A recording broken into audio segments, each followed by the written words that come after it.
Magandang hapon po mga talahib. Pasensya na po kayo, medyo nalit po ako sa pag-upload.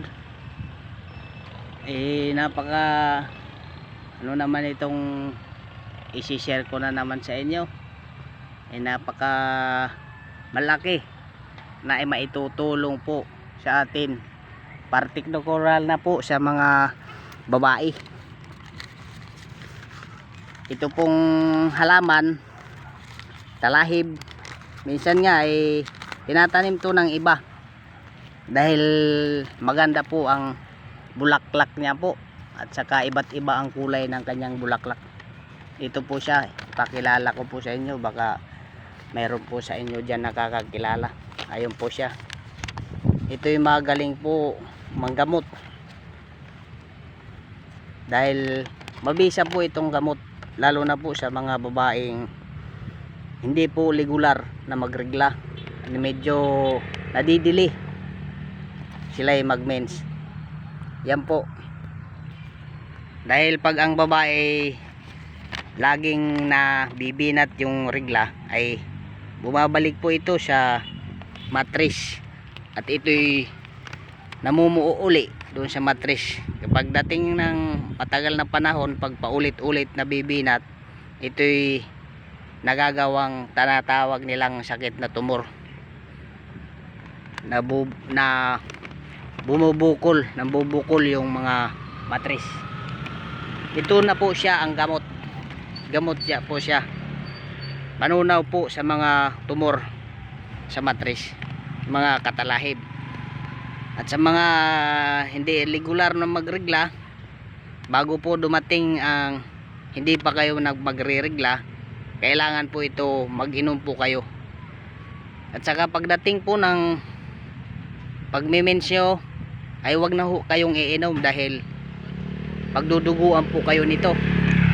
Maraming dugo ang lalabas po sa inyo pag uminom po kayo na nagre-regla na po kayo.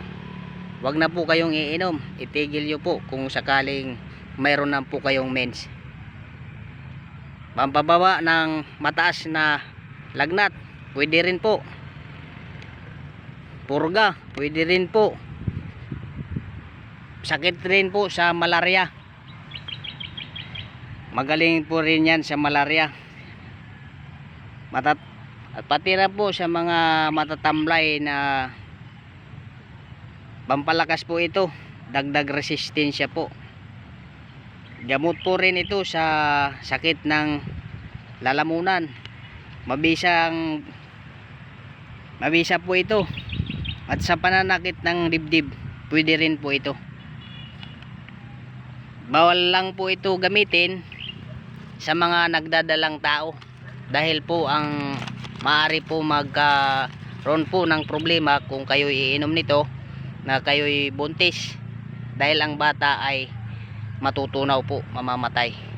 Paalala lang po, bawal po inumin ito sa mga buntis dahil nakalalaglag po ito. Yan po ang may share ko po sa inyo. Ay sana po pagpasensya na po, medyo madilim-dilim na po dahil na busy ako, kaya hindi po ako ngayon nang maaga nakapag ano sa inyo ng mga talahib. At marami pong salamat at magandang hapon po sa inyo, at sana po ay patuloy nyo pong suportahan, at huwag nyo pong kalimutan na palagi kayong mag-like at mag-share para updated sa mga susunod ko pong mga video. Ayan po, para makilala nyo po. Yan po ang bulaklak nyo po. Tingnan nyo po, para po siyang palok kung manahon. Yan po. Yan po. Sige po, maraming salamat po at magandang hapon po sa inyong lahat. Pag-ingat po kayo. Salamat po.